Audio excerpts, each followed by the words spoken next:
Hi everyone, in this video, I will explain about my engineering technology design project assignment 5. So the first part in this video, I will explain about my part 1 design task 3. In this task, it requires us to develop a simulating model using the SOP circuits from A, B, C, and D obtained in the design task 2. So let me introduce the connection of these 7 lamps first. The middle lamp is connected with display A. The middle left and the right lamps are connected with display B. The right top and the left bottom lamps are connected with display C. The left top and the right bottom lamps are connected with display D. So it means that when this displays show 1, it will turn on the relevant lamps. So like if display C shows 1, it will turn on the right top and the left bottom lamps. Okay, so next I will explain about the connection of the input value Q2, Q1, and Q0 with the display A, B, C, and D. So according to the SOP circuits we obtained in design task 2, we know that A is equal to Q0. So I just directly connect it with the Q0. So for SOP circuits of display B is equal to Q1 times Q2 as it use AND gate. So I have put it inside the inside a subsystem, and this subsystem only consists inputs of Q2 and Q1 because Q0 is not included, and only output value of B and D. So let me introduce more about this display B. So as I mentioned just now, B is equal to Q1 and Q2, and so because it is multiply each other, so I use AND gate to represent it, and I just directly connect the input value of Q1 and Q2 with it, and I will get the output value of B.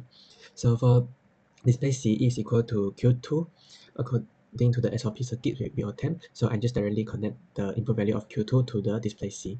So the last one, display D is equal to Q2 plus Q1 times with Q2 prime. So because the one of the input value of Q2 need to be inverted, so I use an inverter to combine it with the input value of Q1 to make it N, and then I combine this output to an OR gate to get a display of D, which is same as the SOP circuits we obtained.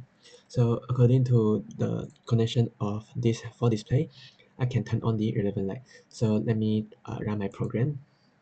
Okay, so I will try to type it according to the value given. So if it's equal to 001, it will turn on the middle light, and if this one change to 0 and the middle one change to 1, it will turn on 2, and if this one change to 1, it will turn 3, and if these two change back to 0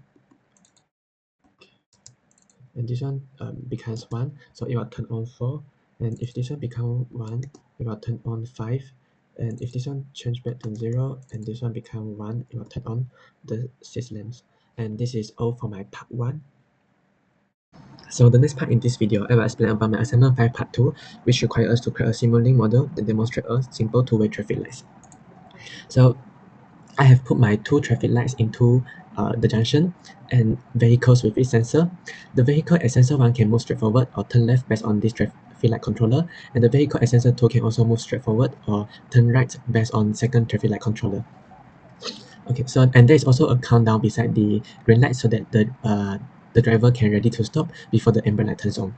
And the sensor 1 and sensor 2 is actually the input value of this state machine, and there is 6 outputs of this state machine which controls the traffic light.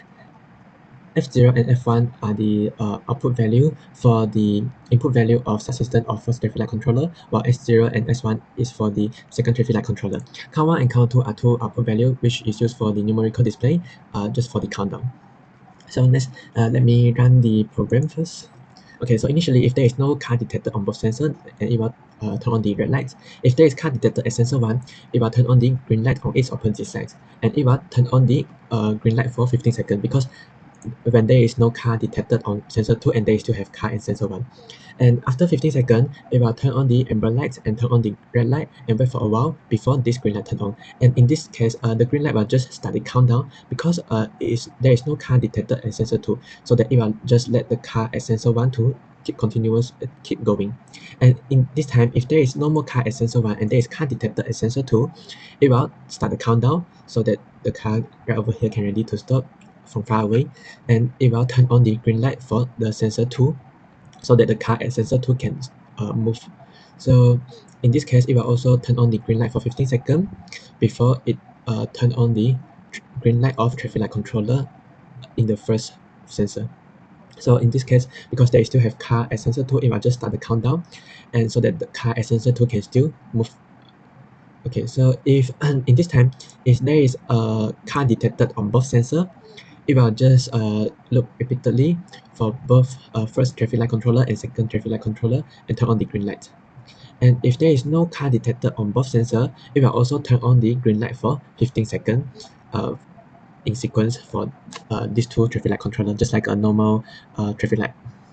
So next, let me explain more details about my state machine. So inside my state machine, if the output value of F0 or F1 or S0 or S1 is equal to 0, it will turn on the red light. If the output value of F0 and is equal to 1 and the output value of F1 is equal to 1, it will turn on the green light. If the output value of F0 is equal to 1 while the output value of F1 is equal to 0, it will turn on the amber light. so so initially, it will turn on the red light for both first and second traffic light controller, and the output value of the countdown will be set to 3. So, and if there is a car detected at sensor 1 and there is no car detected at sensor 2, it will turn on the first green light.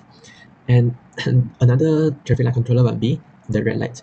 If in this time, if there is no car detected at sensor 2 while they still have car at sensor 1, it will turn on the green light for 15 seconds before it go to amber light. And after it go to amber light, it will turn on the amber light for 3 seconds. And after that, it will turn the red light for both traffic lights. And after 2 seconds, it will turn on the green light for second traffic light controller.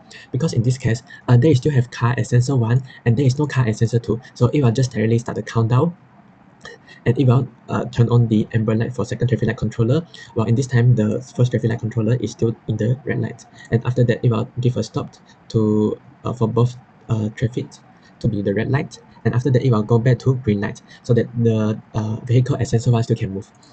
And if it go back to this state, if there is no more car detected at sensor 1 and there is car at sensor 2, it will just directly start the countdown so that it will go to second green light. And in this time, it will turn on the green light for 15 seconds because there is no more car at sensor 1 and there is car detected at sensor 2, so that the car at sensor 2 can just still move. And it will also go back and directly go to this countdown for the first traffic light controller if there is car at second traffic lights there.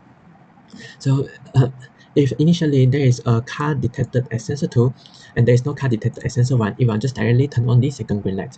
And when this first green light is turned on and there is detected that there is car on both sensor 1 and sensor 2, or there is no car at sensor 1 and sensor 2, it will just continuously turn on the green light for 15 seconds for both first and second traffic light controller. So it runs from first green light to this state, and then it will turn on the red light and turn on the second green light, and it will wait for 15 seconds and turn on the second amber light and wait for a while to turn on the red light so that the vehicle can stop in that time, and it will turn on the first traffic light controller green light again and wait for 15 seconds.